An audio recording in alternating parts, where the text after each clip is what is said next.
Alright, hey guys, James here. I just wanted to do a really quick vid here and show you guys something that I hope you guys will find useful. I had to switch the camera angle. Sorry, the lighting's kind of effed up and the sound might be a little bit down, but I'm hoping this will work. Alright, so what I want to show you is, let me see, I'm going to take the camera here, we're going to go freehand for a second. Actually, we might just do this freehand if I can, without being too shaky, hopefully. Alright, so hopefully this is going okay. So what I want to show you is, if you do airbrushing, like me, or a lot of others, a spray booth, if you paint inside like me, or live in an apartment or a small space where you don't have like an outdoor place, or it gets cold like in the winter and stuff, you need some type of spray booth. Now I've been using just like a handkerchief wet, just to kind of fume that, and then doing it by the window, but that still is not a really big help. So I've been wanting to get a spray booth. Now I went and looked around for like spray booths that you can buy for airbrushing, and what I found is that they're actually pretty expensive. The one I found one here at a hobby shop, the first one I've seen, was $189, and pretty much all it was like a computer fan with a filter in a box. So I knew I could make it cheaper. So this is what I came up with, guys, and it seems like it's gonna work just fine. So I just thought I'd show you real quick. Here's some things that you'll need. What I have here is it's a 120 millimeter highest performance DC fan. On the back here you can see all the specs. Important thing to note is started voltage, power input, and fan speed. Okay, so those are important things to note. You want to know the voltage because you want to know for a power source what you're going to need, because this is when you buy this fan, it comes ready to hook up to a computer. It's made to be put into like a tower. So I bought that.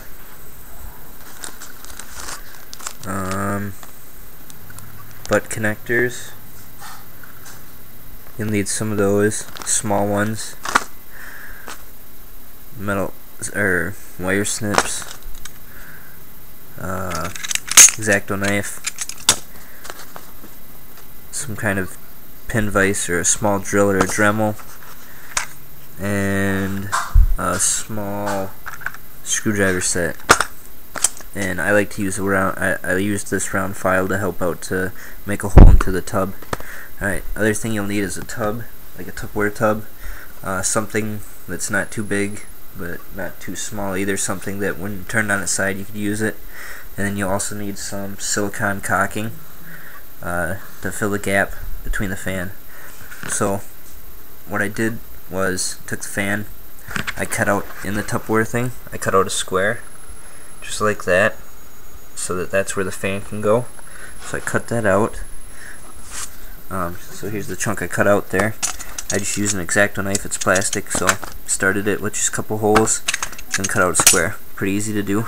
Obviously make it smaller than the mounting for your that the fan's in, so that you can get a tight fit, because you want it to be able to have a tight fit. So then once you get that put on there, it comes with little bolts, nuts and bolts, four of them. I drilled holes into the tub, popped those up through, tighten those down. Once you get that in place, then I took silicone, glued a line all the way around, then took my finger, got it wet, and just rubbed it all the way around, and made sure to go on the inside so that any that was squeezing through wasn't going to hinder the fan or glue the fan in place. Alright, so then once that's set, you got that all set up, another important thing you want to do is you actually need a power source. So to make the power source, I just took the end of the wires off the fan here, and I cut them. Cut those just using the wire cutters here. And then what I used for my power source is a cell phone charger. This is a Motorola one.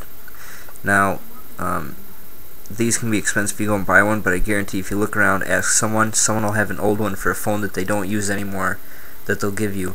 The coolest thing about these, most of them are like 4 to 6 watts, which is perfect, or volts. That's exactly what you want. So it's kind of a gamble.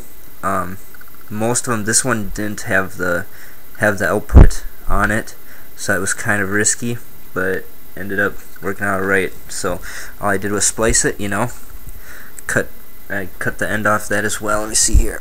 See, I just cut the end off, as you can see there. And then I pulled it apart. I used the X-Acto blade to take off some of the plastic. Got the wires showing, both the wires showing, and then I took the wires and pushed them in one side into each of these butt connectors here. You take and you put, you know, negative on one side, negative on the other side, and then the positive. And then once you do that, you heat up the ends. And then I took like needle nose pliers and just crimped them, so that's gonna hold in place. I don't have to worry about that popping out or worry about getting electrocuted. So those are really important to have. You want that for sure.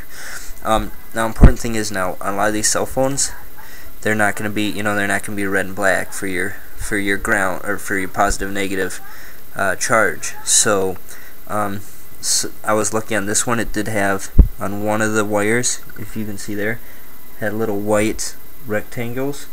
So anytime it's like that, lighter color is always going to be your red, your negative. So that worked out pretty good. So I knew that. So all I did was, you know, hooked them up, did that, and then test run. To test run it, you know, all you have to do is plug it in. Now this is a part you need to be careful with, because if you don't have the right power supply, you want to, you know, make sure you check right away if you got heat, too much heat, any smoke whatsoever. You know, I only paid $5 for this fan, so I'm not, you know, if I burned it out, I wasn't too worried about it. But some people, $5 might be a lot, so, you know, be careful about it. And you want to make sure when you put this in that you have the suction coming out. So the air, you should feel air on the back side. So now you have your ventilation system hooked up into the tote. I only need one more thing for this, and this will be a good spray booth. A charcoal filter. I'll get a charcoal filter, a square one. You can get these most hardware places. I'll get one of those, and I'll push that up against and just cover this whole back wall, leaving a little bit of a gap so I'm not touching the fan part. And that'll help filter the paint, so you don't have paint going through, just getting sucked out and thrown straight back. So the filter will catch the particles of paint. So, and that's it. I mean, right in here, I've got plenty of room.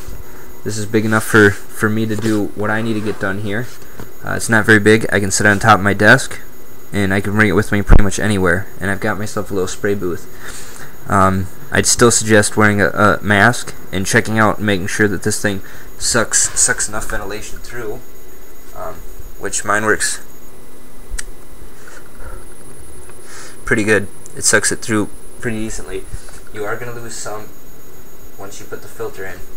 Now, important thing you want to check too is that you want to make sure that you have this sealed all the way around with that silicone, because any little leaks in it, and you're gonna lose some of your power. So make sure that you have all that gapped. I see I got a little hole here that I gotta fill in. So yeah, that's it. I hope this helps, guys. Cheap way of making a little spray booth. So you know, give it a try if you're looking to make a spray booth. This whole thing altogether cost me about $15 once I get the filter. So $15 compared to $189, heck of a good deal. Alright guys, that's it for now. Later.